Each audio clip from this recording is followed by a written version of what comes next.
Hello guys, ನೀವು weight gain ಆಗಬೇಕಾ? ಹಾಗಾದರೆ ನನ್ನ ವೀಡಿಯೋಸ್ನ ಫಾಲೋ ಮಾಡಿ. 90 ಡೇಸ್ ಆಫ್ ಚಾಲೆಂಜ್. ಸೊ ಅದಕ್ಕೋಸ್ಕರ ನಾನು ಮಾರ್ನಿಂಗ್ ಬಂದು ಡ್ರೈ ಫ್ರೂಟ್ಸು ಪ್ಲಸ್ ಬಿಳಿ ಕಡಲೆನ ತೊಗೊಂಡೆ. ಮಾರ್ನಿಂಗ್ ಎದ್ದೊಡನೆ ನಾನು ವೆಯ್ಟ್ ಗೇನ್ಗೆ ಅಂತ ಚೂಸ್ ಮಾಡಿರೋದು ಯೋಗಾನ.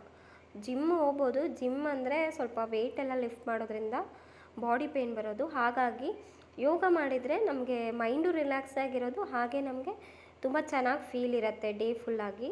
ಸೊ ಹಾಗೆ ಬ್ರೇಕ್ಫಾಸ್ಟಿಗೆ ನಾನು ರೆಡ್ಡು ಅವಲಕ್ಕಿನ ಮಾಡಿದ್ದೇನೆ. ಕ್ಯಾರೆಟು, ಪೊಟೆಟೊ ಎಲ್ಲ ಹಾಕಿಬಿಟ್ಟು.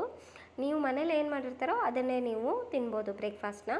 ಹಾಗೆ ಮಧ್ಯಾಹ್ನ 12 ಗಂಟೆ ಅಥವಾ 11:30ಗೆ ಹಿಂಗೆ ನಾನು ಫ್ರೂಟ್ಸ್ನ ತೊಗೊಂಡೆ, ಗ್ರೇಪ್ಸು. ಹಾಗೆ ಮಧ್ಯಾಹ್ನ ಊಟಕ್ಕೆ ರೈಸು, ಹಾಗೆ ಹೀರೆಕಾಯಿ ಕೂಟು, ಪೊಟೆಟೊ ಪಲ್ಯ, ಹಾಗೆ ಹೀರೆಕಾಯಿ ಚಟ್ನಿ ಮಾಡಿದ್ದೆ.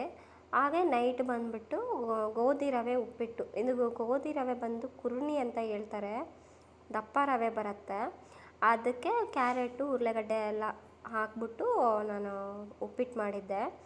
ನೈಟ್ ಮಲಗೋವಾಗ 1 ಗ್ಲಾಸ್ ಹಾಲಿಗೆ 1/4 ಲೀಟ್ರ್ ಹಾಲು, 1-2 ಸ್ಪೂನ್ ಡ್ರೈ ಫ್ರೂಟ್ಸ್ ಪೌಡ್ರು, ಹಾಗೆ 1-2 ಸ್ಪೂನು ನಾಟಿ ಸಕ್ಕರೆ ಅಂದರೆ ಆರ್ಗ್ಯಾನಿಕ್ ಬೆಲ್ಲ ಹಾಕ್ಬಿಟ್ಟು 1 ಗ್ಲಾಸ್ ಫುಲ್ಲು ಇಲ್ಲಾಂದರೆ 1/4 ಲೀಟ್ರ್ ಹಾಲನ್ನ ನೀವು ಮೆಷರ್ ಮಾಡಿ ಕೂಡ ಹಾಕೋಬೋದು. ಇದನ್ನು ಫುಲ್ ಕುಡಿದ್ಬಿಟ್ಟು ಕುಡಿಯೋದಂದರೆ ನೀವು ಮಲಗೋಕ್ಕೂ ಒಂದು ಹಾಫ್ ಆನ್ ಅವರ್ ಮುಂಚೆ ಕುಡೀರಿ, ಅಂದರೆ ನಿಮಗೆ ಚೆನ್ನಾಗಿ ಗ್ರೋತ್ ಆಗೋದು. ಹಾಗೆ ನೆಕ್ಸ್ಟ್ ಡೇ ಮಾರ್ನಿಂಗಿಗೆ ಕರಿ ಕಡಲೆ, ಡ್ರೈ ಫ್ರೂಟ್ಸು ನೆನೆ ಹಾಕಿಬಿಟ್ಟು ಮಲ್ಗೋಕ್ಕೆ ಹೋದೆ. Good night friends.